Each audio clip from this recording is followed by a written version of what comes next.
quando a maldição está estabelecida na nossa vida, não importa onde nós vamos estar, pode ser na cidade, pode ser ao lado de ricos, a nossa vida não vai dar certo.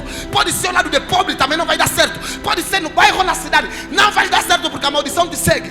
Mas quando você é abençoado, automaticamente não importa o lugar. Pode ser no deserto, ali Deus faz prosperar. Pode ser ao lado de rico, Deus faz prosperar. Qualquer tipo de pessoa não é impedimento para a grandeza na tua vida. IAB TV.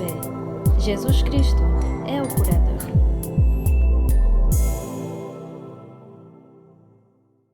Três altares que predominam as famílias, aonde apresentamos como primeiro altar o altar da prostituição, aleluia, e o segundo altar o altar do bloqueio na vida sentimental, e o terceiro altar que é o altar da desgraça, aleluia igreja, sim, estamos aqui para combater esses altares. E como surgem esses altares? É aqui onde vamos entrar na base para orar e trazer efeito na tua vida em nome de Jesus Cristo.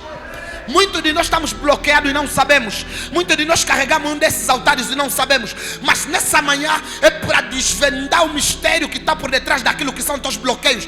É para desvendar o mistério que te impede de avançar. Quando tentas não dá certo, bates não se abre, tentas dar um passo, voltas para trás. É por causa dos altares. E eu acredito que nessa manhã será diferente para a tua vida em nome de Jesus Cristo, igreja. Pensei que alguém está batendo palma forte para Jesus Cristo. Primeira coisa que você precisa compreender: a maior fonte de maldição chama-se pecado. Significa que através do pecado a maldição ganha espaço para entrar e acessar nas famílias. Aleluia. É o pecado que serve de caminho de ligação entre o povo e a maldição. É o pecado que serve de caminho de ligação entre o povo e a maldição. Aleluia, igreja. Sim, então, dentro do pecado encontramos alguns passos, ou melhor dizer, alguns princípios que trazem a maldição com efetividade, que trazem a maldição, que estabelece a maldição nas nossas vidas. Alguém está aqui, igreja? Alguém está aqui, igreja? Sim. Como funciona? O primeiro e o principal ponto que traz a maldição é visitar casas escuras. Fala no teu irmão, visitar casas escuras. Hoje em dia é difícil identificar qual casa é escura e qual casa não é escura, porque os quimbandeiros hoje se esconderam no modernismo. Isto é, modernizaram a casa da quimbandaria, trazendo como se fosse uma casa da luz. Assim como a Bíblia fala, Satanás se transfigura em anjo de luz. Hoje em dia você não consegue identificar quem é aquela senhora, se é quimbandeira ou não é quimbandeira, quem é aquele senhor, se é quimbandeiro ou não é quimbandeiro. Isto é, aparece alguém que te fala: eu conheço uma senhora que vai te tratar bem, eu conheço um senhor que vai te tratar bem, vai te dar proteção. Quando você na verdade estás aí na inocência e não sabes que estás a visitar uma casa escura. Aleluia. Alguém está nesse lugar? E quando fazemos isso, automaticamente abrimos porta para ser estabelecida qualquer tipo de maldição nas nossas vidas.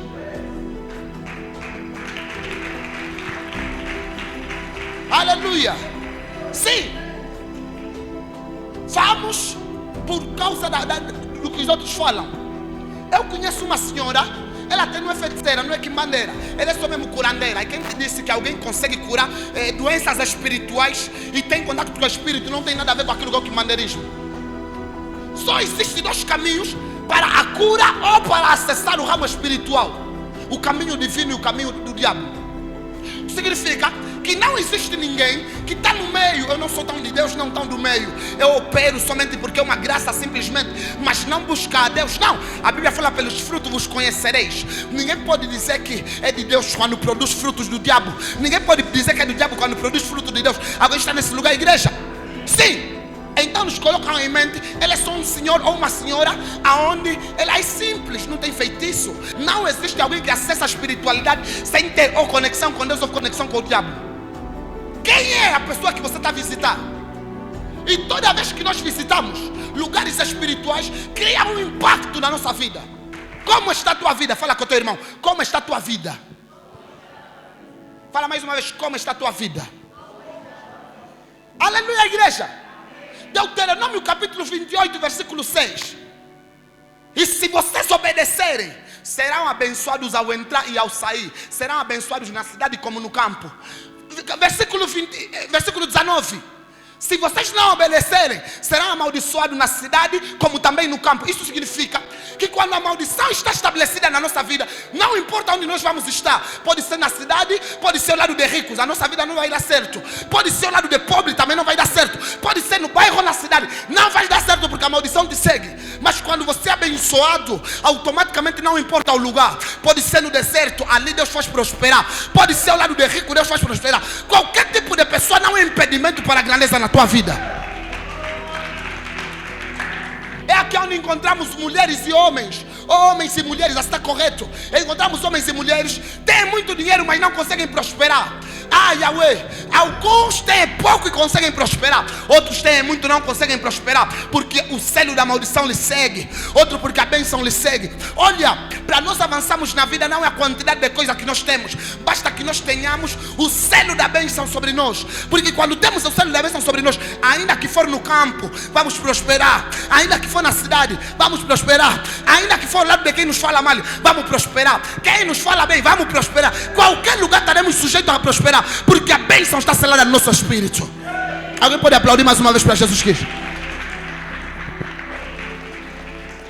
Mas quando a maldição está selada no nosso espírito, uma das vezes eu disse assim: quando a maldição está selada no teu espírito, nem que essa hora te oferecerem 100 milhões, não vais conseguir avançar. Mas quando a bênção está selada no teu espírito, nem que te oferecerem só 10 mil kwanza, é suficiente para você avançar. José foi sem nada no Egito. José não carregava dinheiro, José não carregava riqueza, José não carregava absolutamente nada, nem carro, nem cavalos, nem nada. Mas quando chegou lá com uma bênção, ou o selo da bênção estava selada no seu espírito, aonde ele pisou a prosperidade lhe seguiu. A Bíblia fala que o Egito prosperou por causa de José, a casa de Potifar prosperou por causa de José. Porque alguém que carrega a bênção traz consigo uma atmosfera de prosperidade. Alguém bate palma para o Altíssimo? Quantos e quantos conseguem olhar na sua família e conseguem ver pessoas a viverem, a terem o mesmo comportamento? A isso nós chamamos de personalidade familiar. O que é a personalidade familiar? É o mesmo tipo de atitude que cada um manifesta na sua família por causa da maldição hereditária. Isto é, algumas pessoas começam a manifestar o mesmo tipo de comportamento. Ele casou, só ficou um tempo com a mulher e se desfez da mulher. Esse também casou, só ficou um tempo com a mulher e se desfez da mulher. Essa casou, lhe brincaram. Ficou com esse, lhe brincaram. Ficou com esse, lhe brincaram. Não, esse é o espírito da maldição que quer rodar sobre a tua vida. Irmão, você não estava lá quando eles fizeram a tua maldição. Não deste nada, não pediste nada. Então essa maldição não pode te seguir em nome de Jesus Cristo. Porque de acordo, não sei se alguém está aplaudindo para Jesus Cristo, igreja. Olha, eles têm que olhar e perguntar e falar: esse não é aquele Jesus o carpinteiro que nós vivimos aí a crescer? Eles têm que olhar e falar: esse não é aquele Ezequiel que vivia aí na Calomanda? Esse não é aquela estrela que nós vivimos a crescer? Não, não é sobre isso. Olha, ainda que me viste a crescer, mas o selo da bênção quando está selado no meu espírito, vais mesmo admirar, vais saber bem, vais saber. Bote palma para Jesus Cristo, igreja. Alguém tem que te olhar e falar diferente. Esse é aquele menino que eu lhe vi a crescer, isso não muda nada. Essa é aquela menina que eu lhe vi a crescer, isso não muda nada. Ele não terminou os estudos, ela não terminou os estudos. Essa aqui andava à toa, falaste bem. Mas agora eu me encontrei com o homem da minha bênção. Agora a minha vida não é a mesma. Eu não sei se alguém está batendo palma e está dizendo aleluia, igreja. Aleluia, igreja. Sim. E nós encontramos no livro de Romanos capítulo 8, versículo 1. E agora não há mais nenhuma condenação para aqueles que estão em Cristo Jesus, que não vivem segundo a carne, mas segundo o Espírito. Por quê? Porque a Bíblia fala que a todos quanto receberam, deu-lhes o direito de serem feitos filhos de Deus, os que creem em seu nome, os quais não nasceram da carne. O que é nascer da carne? Nascer da carne é ter uma raça, é ter uma cor. Os quais não nasceram da carne nem do sangue. O que é nascer do sangue? É ter um grupo sanguíneo, ou positivo, ou A positivo, qualquer grupo sanguíneo. Não nasceram da carne nem do sangue, nem da vontade do varão. O que é nascer da vontade do varão? Ter um pai e uma mãe biológica. Mas ele está falando que não nasceram disso tudo, mas nasceram da vontade de Deus. Significa que quando nascemos da vontade de Deus, já não somos mais carne, somos espírito. A maldição já não toca na minha carne, porque eu agora sou espírito. Yahweh, alguém aplaude mais uma vez para o Altíssimo. Qual é o primeiro altar que estabelecem nas famílias? O altar da prostituição. Muitos de nós pensamos que quando estamos a falar de prostituição, estamos a falar de mulheres que não atuam simplesmente. Não. Estamos a falar de mulheres que não conseguem se concentrar como uma única pessoa. Trocam de homem como se estivessem a trocar de roupa. Estão a trocar de homem, estão a trocar de mulheres como se estivessem a trocar de roupa. Esse é o problema da área da prostituição. O que é a prostituição? A prostituição envolve muitos aspectos, como por exemplo bebedeira. Não consegue ficar sem beber, não consegue deixar de depender dos vícios. Significa que a prostituição é aquilo que é o estabelecimento dos vícios dentro da família. Aleluia! É o estabelecimento de quê?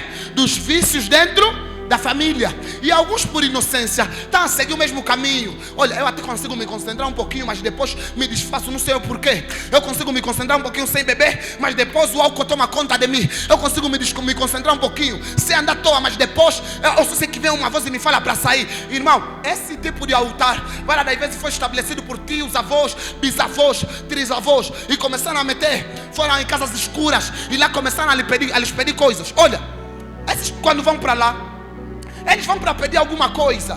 Só que no quimbandeiro não é tipo em Cristo, aonde você não precisa dar nada para Deus te dar. Sim, olha, nos quimbandeiros é como? Para Ele te dar alguma coisa, você também tem que lhe dar primeiro. Então aqueles chegam e apresentam. Olha, a minha família, estou a apresentar diante de ti. Todos que nasceram na minha família, os homens todos serão cheios de vícios. E quando você assusta, ele começou a estudar bem. De repente, está a beber álcool. Você assusta, ele trabalhava bem. E de repente se desfez, só bebe, a vida dele é só beber. Alguns foram estabelecidos nesses altares sem eles saberem. Aleluia, igreja. De repente começou a andar à toa. De repente começou a ficar tipo, tá maluco. De repente, olha, é maldição. E depois aparece aquela tia, aquele tio que fala assim: ah, ele também, o tio dele foi assim. Ele também, o avô dele foi assim. Você não sabe que tem uma maldição hereditária na tua família. E se você continuar a olhar e falar, o tio dele foi assim, o avô dele foi assim, está a falar que os meus filhos também serão assim. E não pode ser desse jeito. Porque aquilo que é desconexão familiar tem a ver com a espiritualidade. Isto é, está a te desconectar do ramo que te liga com aquilo que não devia. Ou seja, te liga com aquilo que é o vício, te liga com a prostituição. E Deus quer te apresentar um novo caminho hoje. Eu sou o caminho, a verdade e a vida. Quem disse isso foi Jesus Cristo. Então Jesus hoje vai te visitar em nome de Jesus Cristo, igreja.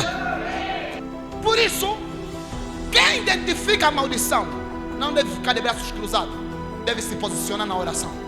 E então o que acontece de novo? Você vê mulher, ela consegue olhar alguém e gostar dessa pessoa. Não passa muito tempo, todos os sentimentos friam. Qual é o segundo tipo de maldição? Que é lançada normalmente nas famílias. A maldição na área sentimental. Quando falamos da prostituição, trazemos vários fatores. Mas a maldição na área sentimental é específica. Isto é, você pode dar certo em todas as áreas. Terminas os estudos, começas a trabalhar, fazes tudo. Mas a tua vida sentimental nunca vai em frente. Não consegue encontrar um homem sério. Não consegue ficar com uma única mulher seriamente. E esse combate é um combate que desestabiliza o emocional de muitos. Esse combate desestabiliza completamente a tua vida. Significa que quando essa área está desestabilizada, muitos de nós não conseguimos dar outros passos diferentes. Você tem que se revoltar contra altares familiares. Você não pode olhar para um comportamento na tua família e você achar normal. Como é que surgem os comportamentos hereditários? Por causa de achar normal a primeira pessoa. Olham para uma pessoa se comportar daquele jeito e você fala: ah, é normal, a vida dele mesmo já é bebê. Você não sabe que está a estabelecer um altar que vai seguir a outra geração. Nós temos, olha, nós somos o elo de ligação entre a próxima, passa pleonasmo, né? O elo, porque ele já é de ligação. Nós somos o elo de ligação entre a próxima geração e a antiga geração. Olha, existem coisas que só vão prosseguir na próxima geração se nós não nos posicionarmos. Existem coisas que também só vão prosseguir se nós nos posicionarmos. Significa que existem coisas que só vão acontecer com eles se nós olharmos e falarmos, pode acontecer. Mas enquanto tiver um profeta Ismael que não aceita maldição nenhuma, a minha próxima geração não pode viver o mesmo desafio que eu vivi. Eu pensei que alguém entendeu e estava até palma para o Altíssimo Jesus. Qual é o terceiro tipo de maldição? A maldição do altar da desgraça. O altar da desgraça é profundo. Porque esse altar da desgraça, ele começa de geração mesmo em geração. Assim como o altar da bênção, várias vezes começa de geração em geração, assim também o altar da desgraça.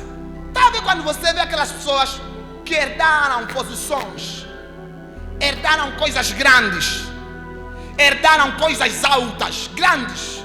É por causa do altar da bênção. Ele não se esforçou para isso, mas de repente você está ali ver, já herdou uma posição. Algumas pessoas vão herdar mesmo posições. Algumas pessoas vão mesmo chegar simplesmente e te encontrar e te deixar por causa do altar do avanço, por causa do altar da grandeza. Aleluia! Muitos fizeram por isso, então eles só vão receber já os resultados. O mesmo acontece no ramo da maldição, na desgraça. O que acontece? Você não fizeste nada, mas de repente você começa a herdar desgraça alheia. Olha, é aqui onde se diz que se eu nascer na desgraça eu não sou culpado, mas permanecer na desgraça a culpa é minha. Esse altar vem de gerações em gerações. Você não consegue apontar nenhum familiar teu administrador, não consegue apontar nenhum familiar teu como doutor, como médico, como alguém que trabalha num sítio onde te favorece. Não consegues apontar ninguém. Eu disse que esse altar vai ser quebrado em nome de Jesus Cristo, igreja.